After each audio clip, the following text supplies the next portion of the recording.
Good morning, Bible readers. I'm Jim, and behind me is God's beautiful creation of Campbell Falls, near the Connecticut and Massachusetts border.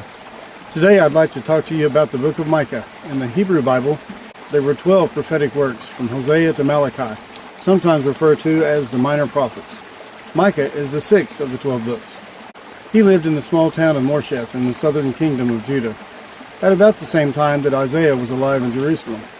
The northern and southern kingdoms had split long ago, and both had been violating their covenant with God of Israel. Micah warned that God would allow the empire of Assyria to take out the north and ravage Jerusalem. After that, Babylon would bring even more destruction on them.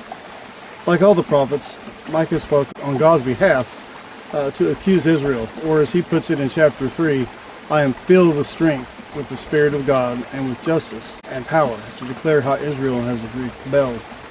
Most of this book deals with Micah's accusations and warnings of God's impending judgment on Israel, but he also had a message of hope that countered these warnings and told of their restoration that God would one day bring about. God's judgment can be a source of hope because of his covenant love and promises are more powerful than human evil. But God, my favorite saying in the Bible, his ultimate purpose was not to destroy, but to save and redeem his people. The first two sections of the book of Micah develop the prophetic accusations and warnings against Israel and its leaders.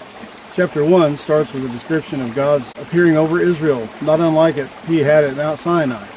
Micah proceeds to go down a list of towns and cities in Israel that were culprits of all this rebellion, and he says that God is coming for them. Micah is picking a fight with Israel's leaders. He tells them that they've become wealthy through theft and greed, alluding to the story of Ahab stealing a family's vineyard from the bow that we read about a few days ago. Even Israel's prophets are corrupt, and they are happy to offer promises to God's protection to anyone who will pay them. Because of this, Micah tells them that God has withdrawn his protection from Israel.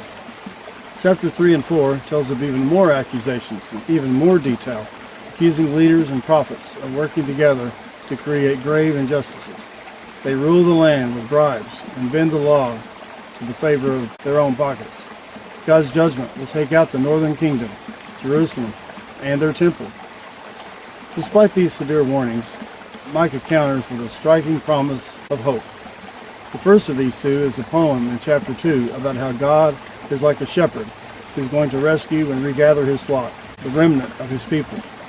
We will bring them to good pastures and become their king once more. The second promise in chapter 4 is where Micah speaks of the image of a ruined Jerusalem temple, and how it won't be a permanent thing. God will one day exalt his temple, fill it with his presence, and fill the city with the remnant of his people. God's purpose to make Israel the meeting place of heaven and earth will be fulfilled, and all the nations will flock to Jerusalem, where God will be their king and bring peace to all the earth.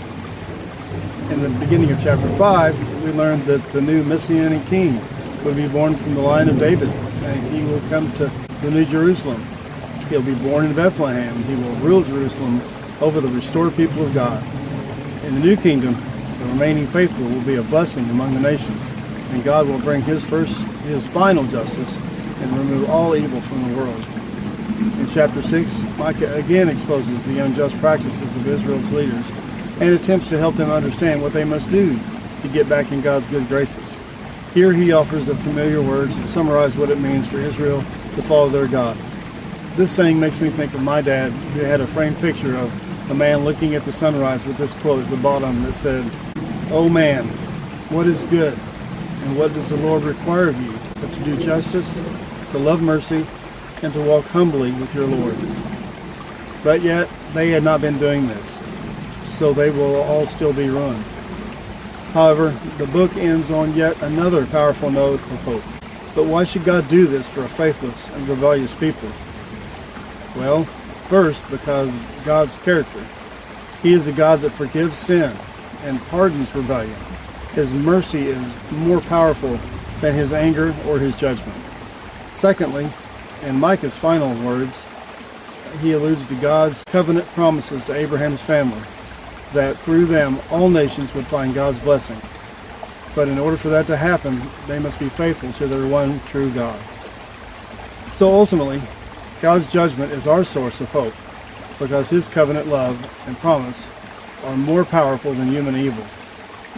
His ultimate purpose is not to destroy, but to save and redeem.